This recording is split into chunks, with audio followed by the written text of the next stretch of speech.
একটা জিনিস দূর করতে পারলে জীবন অনেক সুন্দর। সেটা হচ্ছে দুর্বল মন মানসিকতা। মনটাকে সাহসী করে তুলতে হবে। মনে রাখতে হবে আমাদের জীবনটা ক্ষণিকের, আর এই ক্ষণিকের জীবনে কত কত স্বপ্ন লড়াই করে আমাদের টিকে থাকতে হয়। তাই স্বপ্নের মাঝে একটা জিনিসকে আসতে দেওয়া যাবে না। অনেক সময় দেখা যায় কোনো কাজ করার আগেই আমরা বলি এইটা সমস্যা, ওইটা সমস্যা, এই জন্য কাজটা হবে না, বা আমাদের কাজটা করতে গেলেই এমনটা বাধা পড়ে। আসলে এগুলো কিছুই না, এগুলো হচ্ছে অজুহাত। অজুহাতকে আগে দূর করতে হবে। জীবনে এগিয়ে যেতে হলে আরেকটা জিনিস প্রয়োজন, সেটা হচ্ছে নিজের প্রতি বিশ্বাস। নিজেকে নিজের প্রতি বিশ্বাস তৈরি করতে হবে। মন থেকে দুর্বলতা দূর করতে চাইলে আত্মবিশ্বাস বাড়াতে হবে, যেটা কখনো অন্যের দ্বারা সম্ভব নয়। এইটা নিজে নিজেই নিজের দ্বারা বাড়াতে হবে। বইয়ের পাতার থেকে আমরা কেবল জ্ঞান অর্জন করতে পারি,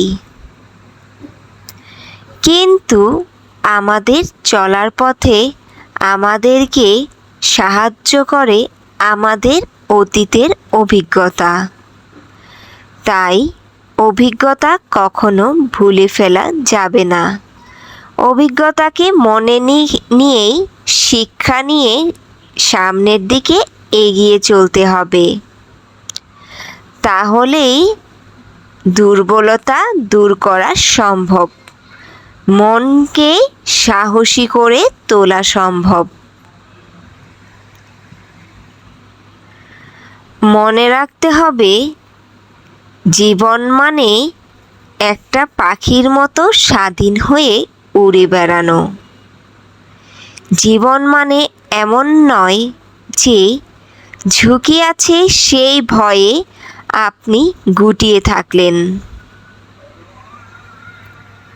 ঝুঁকি আছে জেনেও সামনের দিকে এগিয়ে যেতে হবে। কোনোভাবেই পিছিয়ে পড়া যাবে না। ঝুঁকি সব কিছুতেই আছে, তবুও কোনো কিছু থেমে থাকে না। এর মধ্যে দিয়েই আমাদের সাফল্য ছিনিয়ে আনতে হয়। তাই মনের দুর্বলতা আগে দূর করতে হবে। সব রকমের ঝুঁকি গ্রহণ করে নিতে হবে। মনে রাখতে হবে যে পরিশ্রমই সব।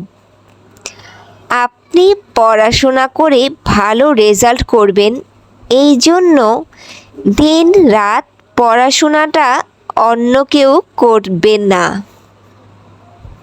সেইটা কেবল আপনাকেই করতে হবে। আপনার ফল আপনি পাবেন যতটা আপনি পরিশ্রমী হবেন। মাঝে মাঝে পথের ভিখারির মন্তব্য উপদেশও অনেক দামি হয়। এই জন্য ভালো সৎ বন্ধুর উপদেশকে কাজে লাগান। মনের সাহস বাড়াতে এইটা অনেক প্রয়োজনীয়, যা আপনার মনের দুর্বলতা কাটিয়ে তুলতে পারে। সব সময় স্বপ্ন দেখুন। স্বপ্ন যত বড়, মন তত শক্ত হবে। মন এমন একটা জিনিস, কখনো অনেকটা সতেজ হয়ে যায়, আবার কখনো ভীতু হয়ে যায়। তাই কখনো ভীতু হলে চলবে না, সাহস বাড়াতে হবে মনে। এই কিছু কিছু জিনিস মেনে চললেই মনের দুর্বলতা কাটিয়ে ওঠা সম্ভব। মনের সাহস বৃদ্ধি পাওয়া সম্ভব।